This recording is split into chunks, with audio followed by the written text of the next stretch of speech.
जैसे कि आप सभी जानते हैं, सच की हमेशा जीत होती है और हमारी एक छोटी सी प्रयास आप तक बड़ी खबर पहुंचाती है। तो स्वागत करते हैं आप सभी का STS न्यूज़ चैनल पर। आगे बढ़ने से पहले आप इस वीडियो को लाइक और चैनल को सब्सक्राइब जरूर कर ले और साथ में बेल आइकन भी प्रेस कर ले। चलिए बढ़ते हैं खबरों की ओर।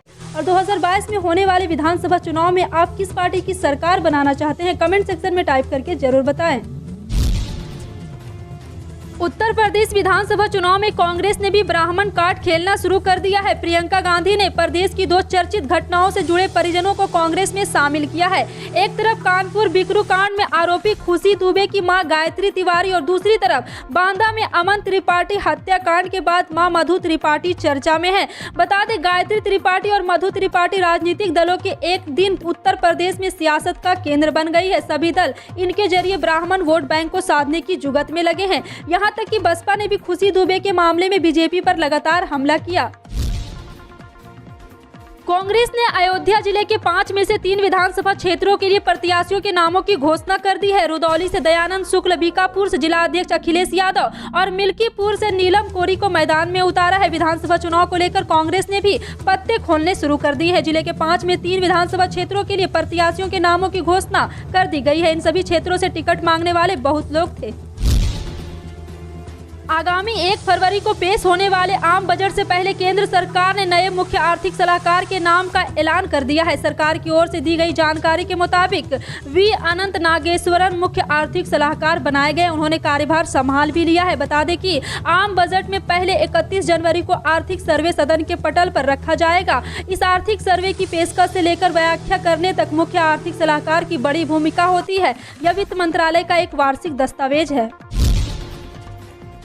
उत्तर प्रदेश चुनाव में बीजेपी को तराई क्षेत्र में सबसे बड़ी चुनौती का सामना करना पड़ रहा है। इस क्षेत्र में सबसे अधिक परेशानी वाला स्थान लखीमपुर खीरी और पीलीभीत बना हुआ है। यहां अब तक शीर्ष नेताओं के प्रचार का कार्यक्रम तक नहीं बना है और स्थानीय नेताओं और कार्यकर्ताओं ने भारी बेचैनी है। लखीमपुर खीरी, जहां चौथे चरण में 23 फरवरी को मतदान होना है। अब 3 अक्टूबर की इस घटना के लिए सबसे ज्यादा जाना जाता है, जिसमें किसानों के विरोध के बाद केंद्रीय मंत्री अजय मिश्रा टेनी के बेटे आशीष मिश्रा के स्वामित्व वाली SUV द्वारा 4 किसानों और एक पत्रकार को कुचल दिया था और उसके बाद वो हिंसा में बीजेपी के 3 कार्यकर्ता भी मारे गए थे।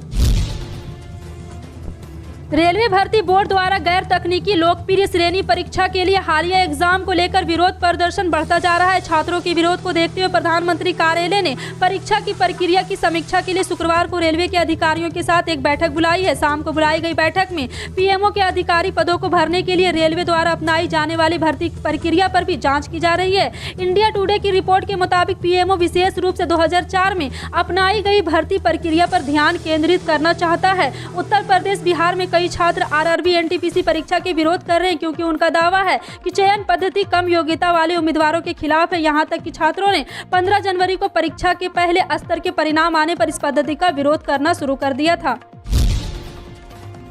उत्तर प्रदेश विधानसभा चुनाव से पहले सभी राजनीतिक पार्टियों के नेता लोगों से मिल रहे हैं। ऐसे में शुक्रवार को अखिलेश यादव के एक ट्वीट ने सियासी घमासान मचा दिया। उन्होंने आरोप लगाया है कि उनका हेलीकॉप्टर दिल्ली से उड़ने नहीं दिया गया। हालांकि थोड़ी देर बाद जानकारी मिली कि इजाजत दे दी गई। अखिलेश यादव ने पहले ट्वीट किया था, मेरे हेलीकॉप्टर को अभी भी बिना किसी कारण बताए दिल्ली में रोक कर रखा गया है और मुजफ्फरनगर नहीं जाने दिया जा रहा है, जबकि भाजपा के एक शीर्ष नेता अभी यहाँ से उड़ गए हैं। हारती हुई भाजपा की यह हताशा भरी साजिश है, जनता सब समझ रही है।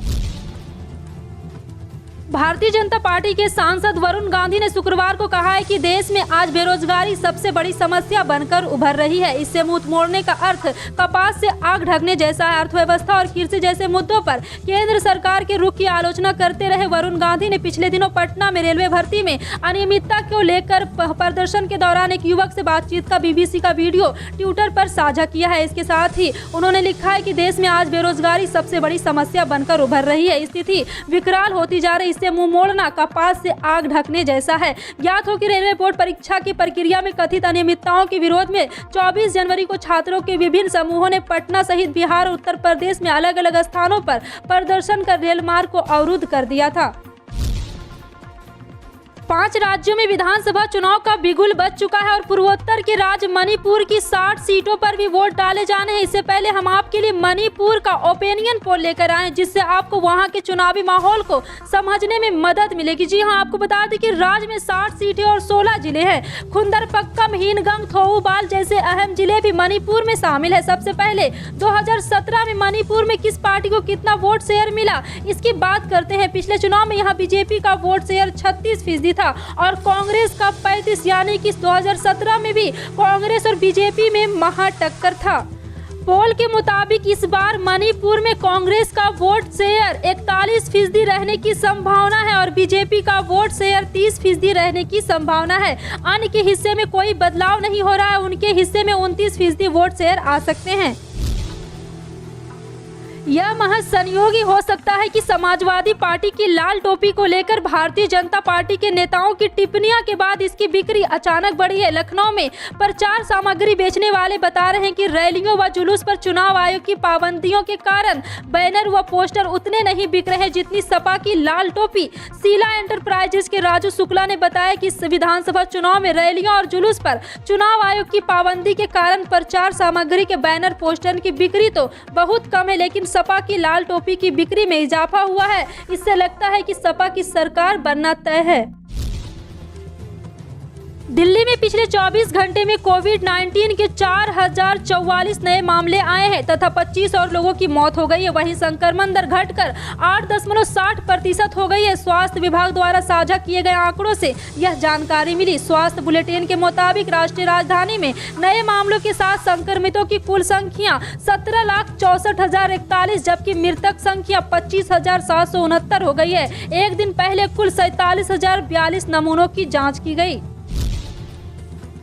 उत्तर प्रदेश विधानसभा चुनाव 2022 के पहले चरण के मतदान में अब 2 हफ्ते से भी कम समय बच गया है और यहां पर यूपी चुनाव से ठीक पहले समाजवादी पार्टी और राष्ट्रीय लोक दल में पश्चिमी यूपी उम्मीदवार घोषित कर दिए गए हैं। यहां की कई सीटों पर गठबंधन के बाद भी सपा और आरएलडी के उम्मीदवार आमने सामने हैं। इस बार शुक्रवार को सपा के मुखिया अखिलेश यादव ने जवाब दिया है। अखिलेश ने कहा है कि जिन चुनिंदा सीटों पर भ्रम की स्थिति है उस 2 दिन में दूर किया जाएगा। शुक्रवार को मुजफ्फरनगर जिले में रालोद अध्यक्ष जयंत चौधरी के साथ संयुक्त प्रेस वार्ता में अखिलेश यादव ने कहा है कि 1-2 सीटों पर थोड़ा बहुत संशय है, उसे दोनों दलों के नेता कल यानी कि शनिवार तक दूर कर लेंगे।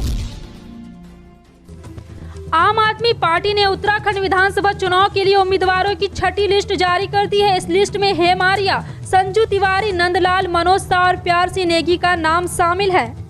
शिरोमणि अकाली दल के नेता विक्रम मजीठिया ने शुक्रवार को मजीठा विधानसभा क्षेत्र में अपना नामांकन पत्र दाखिल किया। मजीठिया इस विधानसभा क्षेत्र वर्तमान विधायक है। उन्होंने एसडीएम कार्यालय में नामांकन दाखिल किया।